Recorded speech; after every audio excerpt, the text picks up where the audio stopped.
Today, I'm looking at the marriages of a Queen of Scotland, a poet's sad tale, a Marquess who finally divorced his wife but then had it rescinded, and a Seymour marriage surrounded by rumour. Marriage is never easy, is it? But it surely must have been harder for those of the Tudor nobility and gentry whose marriages were arranged. Many Tudor marriages grew from mutual respect to love and were solid, but some marriages were desperately unhappy. I thought I'd consider a few of those unhappy unions, and there are quite a few of them, so I'm going to do some today and then do another video next week.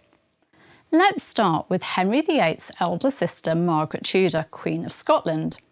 In 1514, 25-year-old Margaret, whose first husband James IV had been killed at the Battle of Flodden, married widower Archibald Douglas, 6th Earl of Angus, whose uncle described him as a young witless fool. Unfortunately, when news of their marriage got out, it was met with horror, as Margaret was acting as regent for her young son James V at the time, and the Scottish nobles feared that Angus would influence her governance of Scotland. Margaret was removed as regent, forced to hand over her sons, and then, while heavily pregnant, fled over the border into England to try and get Henry VIII's support for her regency. While she was in England, her husband moved Jane, daughter of the Laird of Traquair, into the family home and had a daughter by her. Although Margaret and Angus reconciled in 1519, it was only temporary, and Margaret appealed to the Pope for an annulment. It took a few years for the Pope to grant the annulment, which he did in 1527. And a year later, Margaret married Henry Stuart, her treasurer, and a man who'd served her son James V as master carver and master of the artillery. Sadly for Margaret, this union was rather unhappy too. By the mid-1530s, Margaret was writing to her brother and his government about her third husband's affairs and how he'd squandered her money, leaving them in debt.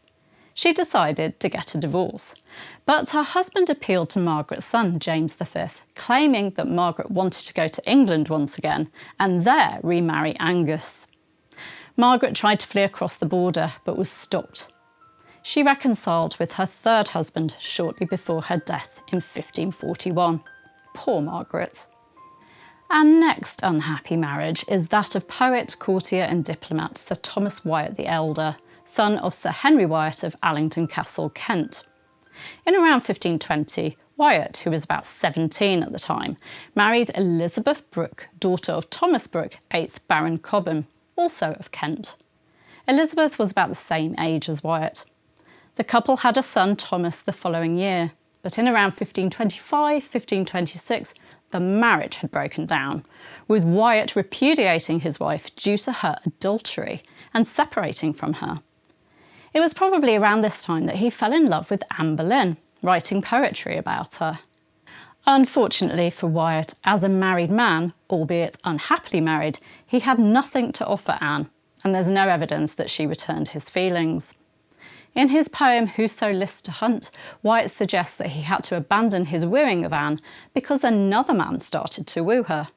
Another married man, the king.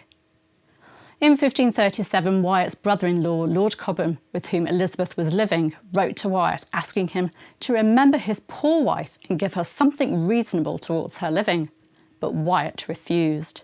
By this time, he was happily living with Elizabeth Darrell, who would give him at least one son. Wyatt desperately wanted a divorce from his wife, but wasn't granted one. Then in 1540, accusations made against him 2 years earlier by Bishop Edmund Bonner that Wyatt had corresponded with Cardinal Pole and wished for the king's death were resurrected. He was thrown into the Tower of London. He was never tried, for in 1541 the king's fifth wife, Catherine Howard, interceded with her husband on Wyatt's behalf. Wyatt was granted a full pardon and released from the Tower, but in return he had to return to his wife and set aside Elizabeth Darrell. He couldn't refuse. If he did, he'd be executed and his property confiscated by the Crown. Wyatt obeyed, although he died just over a year later. In his will, he left Elizabeth Darrell and their son land. Another unhappy marriage was that of William Parr, brother of Queen Catherine Parr and later Marquess of Northampton, and his first wife, Lady Anne Boucher, daughter and heiress of Henry Boucher, Earl of Essex. Parr's mother Maud had arranged the marriage, paying a huge sum to secure Anne's hand for her son, and the couple married in 1527, when William was 13 and Anne was 10. It was hoped that Parr would become Earl of Essex on his father-in-law's death, but Thomas Cromwell took it when Essex died in 1540. In 1541, Anne eloped with a man named Huntley, and in 1542, Parr was granted a legal separation from her. She went on to have a child by her lover, and Parr went to Parliament to secure legislation to prevent that child from inheriting estates from him or Anne.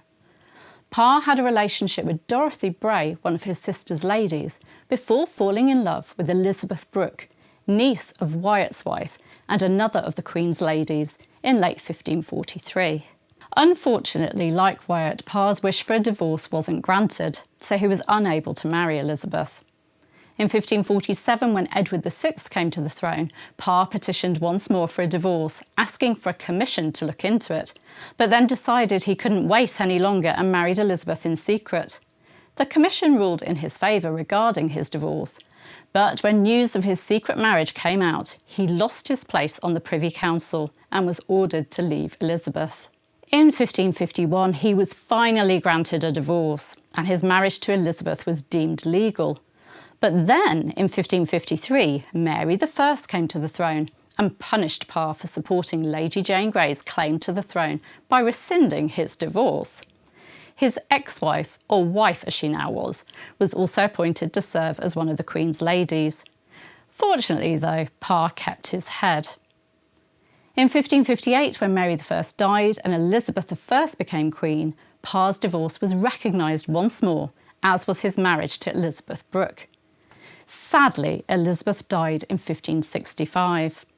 Parr went on to marry Lady Elena Snakenborg, who was originally from Sweden and who served Elizabeth I.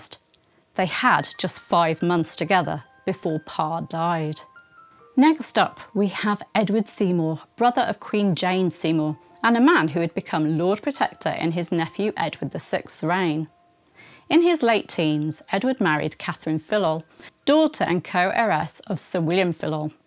The couple had 2 sons together, John and Edward. Now, very little is known about this marriage, but in the 17th century, it was said that Edward had repudiated Catherine because of her adultery, and that he questioned the paternity of their eldest son.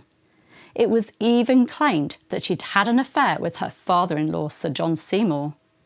There is, however, no evidence for this claim.